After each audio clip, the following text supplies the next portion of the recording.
Hi, my name is Peter, and I'm a parishioner at Mary, Queen of the Apostles Parish in Salem, Massachusetts. This is my weekly personal reflection on the real presence of Jesus in the Eucharist.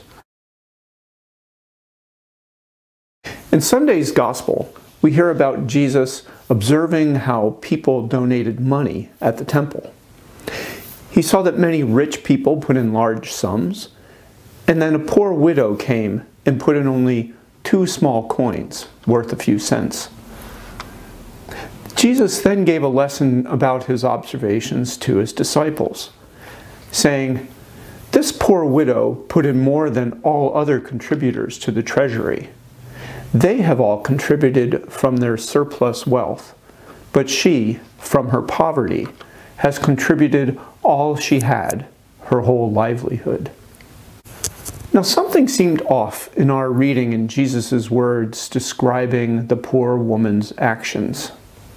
So I'm no Greek or Bible scholar, but I have a handy reference book that I look to every once in a while when I suspect the meaning of certain words has been lost in the translation. Specifically, I wanted to understand what words were translated as poverty and livelihood. Now, the Greek word that was translated as poverty is arguably better translated as penury, which I had to look up in the dictionary. I had never heard that word before. It means an extreme poverty or total destitution. In other words, the poor widow basically had nothing at all. She was among the poorest of the poor. Now, the Greek word translated as her whole livelihood is the Greek word bios, which really could mean life itself. So I suspect the original Greek probably conveys the message better than any translation to English could. Basically, this poor woman had practically nothing, but gave everything she had as if she were handing over her entire life. When I first read today's Gospel, I wondered how it could be relevant to the real presence of Jesus in the Eucharist. But something came to me, and it's something that I had never thought of or heard of before.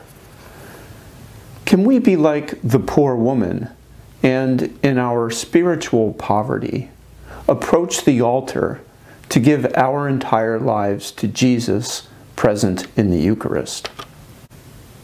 In my experience, in the Church, we always talk about receiving Jesus in the Eucharist, or just receiving the Eucharist. But when you realize that the Eucharist is someone, Jesus, and not just something, then we can talk about giving ourselves to Jesus in the Eucharist, and not just receiving Him. Giving ourselves only really makes sense when the Eucharist is someone. We don't give ourselves to things, but someone else, maybe. With this understanding, this week's reading can help us even more. The spiritual parallel to the poor woman's extreme poverty is something we all experience, a sort of spiritual poverty. In our spiritual poverty, Jesus wants us to approach Him like the poor woman in today's Gospel, and give Him everything we have, everything we are, our body and soul, our entire life, our bios, despite all our failures and weaknesses. You know, there's another time that 2 people give themselves entirely to each other, and that's at a wedding ceremony. The 2 meet at the altar and give themselves entirely to each other. Similarly, in the Eucharist, we not only receive Jesus, who gives us His entire body, blood, soul, and divinity, hidden by a veil of bread, we also give our entire selves to Him, body, blood, and soul, so that we can become one with His wounded body and share in His divinity. And maybe that's why the Eucharist is called a marriage supper. So when you worship at Mass this Sunday, whether in person or virtually, whether receiving communion or not, or performing a spiritual communion, imagine being like the poor woman And out of your spiritual poverty, approach the altar to give your entire self to Jesus in the Eucharist, even if you think you have nothing but 2 small spiritual coins. May God bless you, and see you next week.